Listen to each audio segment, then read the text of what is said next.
Good good morning. This is Eliana Batya and Pastor Elaine Queen. And I want to share with you guys a little bit about the mystery of what's about to happen and the reason why. So, everybody knows here in North America that this celebration on December 25th is in remembrance of the birth of the Hebrew Messiah. We call him Yeshua.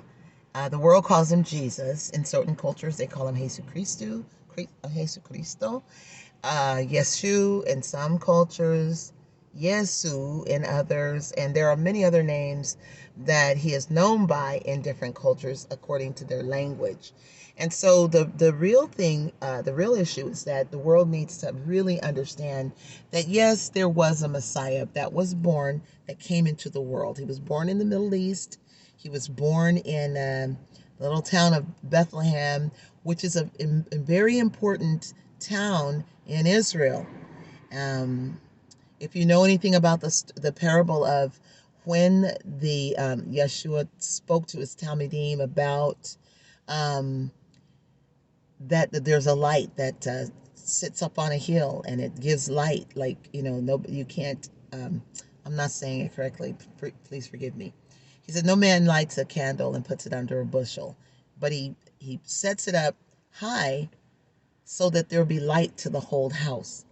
And then he says, "A city that's set up on a hill, you know, um, is a city that's going to be seen by everyone." Well, that little city he was talking about it was Bethlehem, as in your understanding, or Beit Lechem, which means house of bread.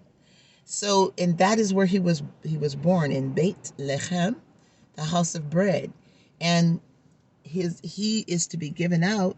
His body actually is to be broken as bread to be given out, and that's where the church gets communion. But actually, it's a feast that actually I'm going to be celebrating tonight, that I always celebrate every Friday night, and it is the Shabbat feast. It is one of the prescribed feasts of the Most High that he gave to his people, one of the high holy days that we get a privilege to celebrate every week, every Friday night. And it has been a little bit of time since I've actually fully celebrated my Shabbats, Shabbat meal and Shabbat time, because I used to celebrate it with my family, with my children, and my former husband, who is deceased, a blessed memory. I used to celebrate that with my family, and it was very important. It was very special.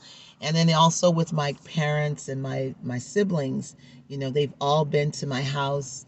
They've all celebrated that feast with me, that meal, that wonderful time, that fellowship, that prayer, that time in the Word. And then I was recently just doing a service with my brother, but we weren't entering into the full celebration of the Shabbat, it was powerful.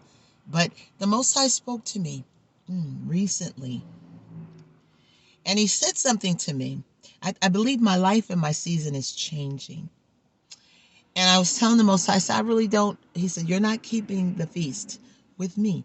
And I said, "Father, I don't have anybody to keep this Shabbat feast. I don't feel like making the challah, which is the loaf, the bread. I don't feel like making the challah and all of the food that goes with it." And then the Most High said, "You are to keep that Shabbat, no matter what, Elaine.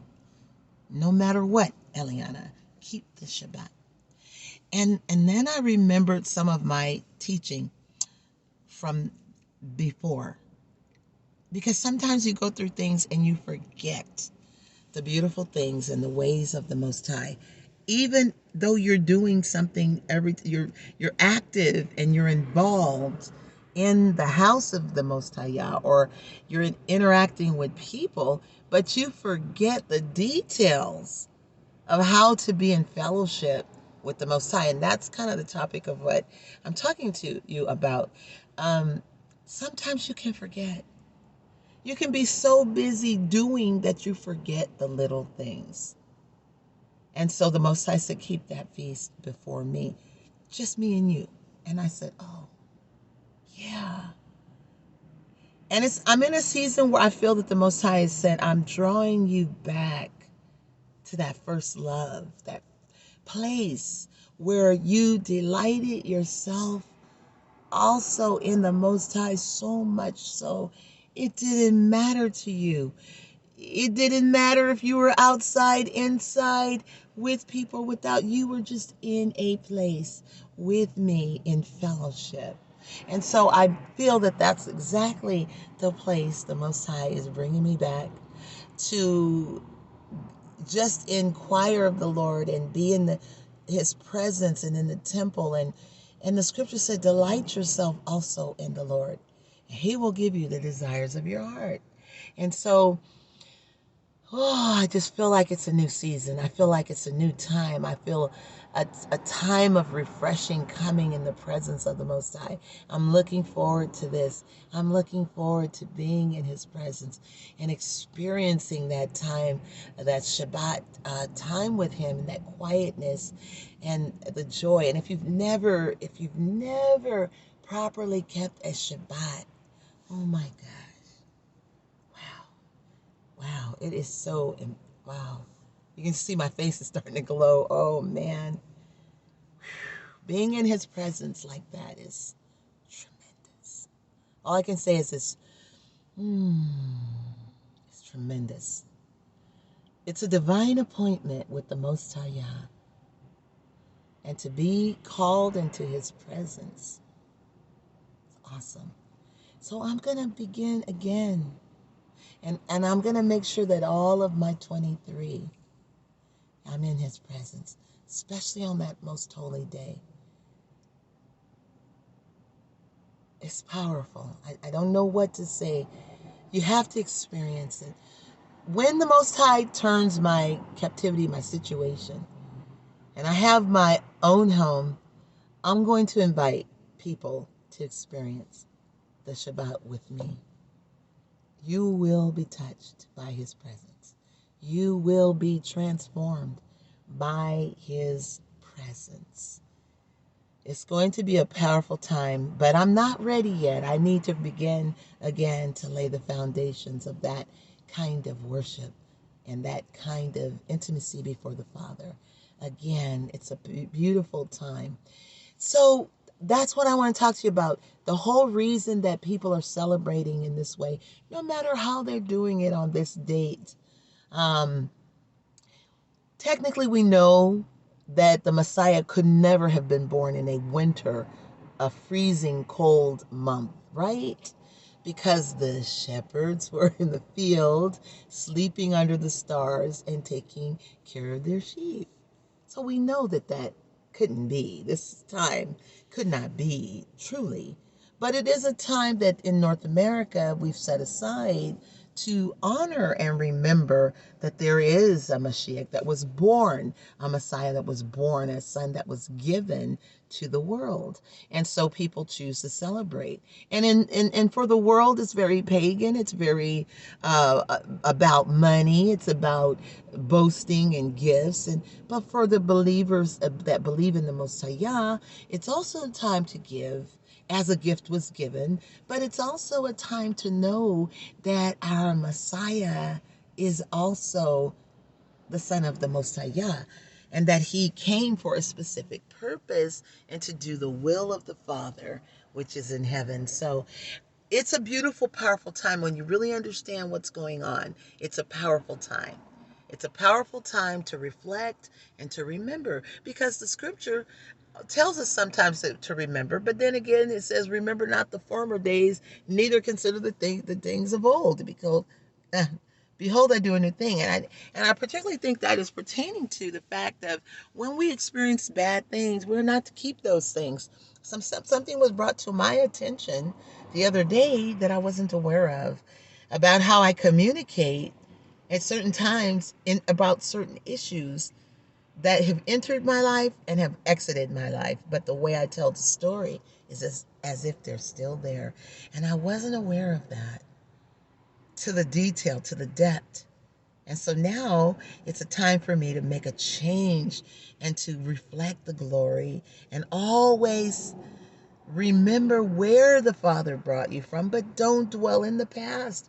Don't dwell on the pain. Don't dwell on the negative of it, but move on. You know, the Most High is doing wonderful things every single day, every single day. And it's important for us to remember that and to move forward in that.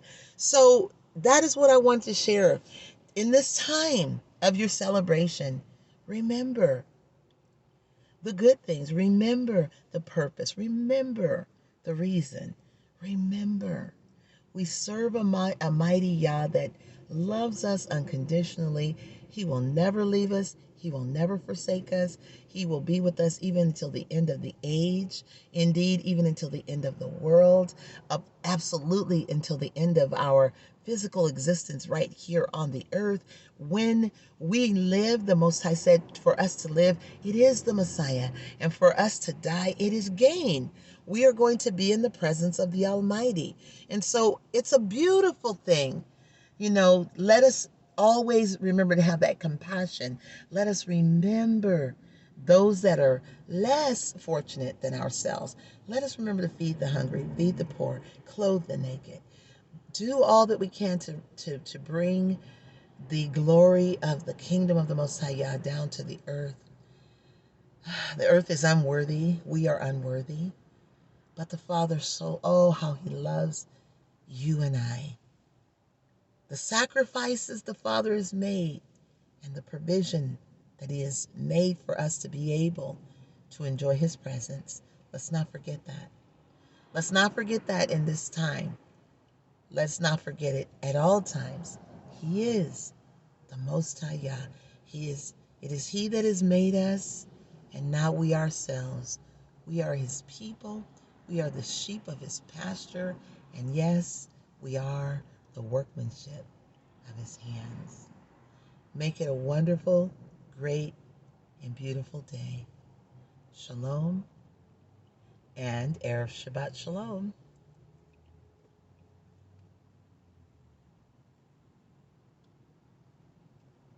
All right.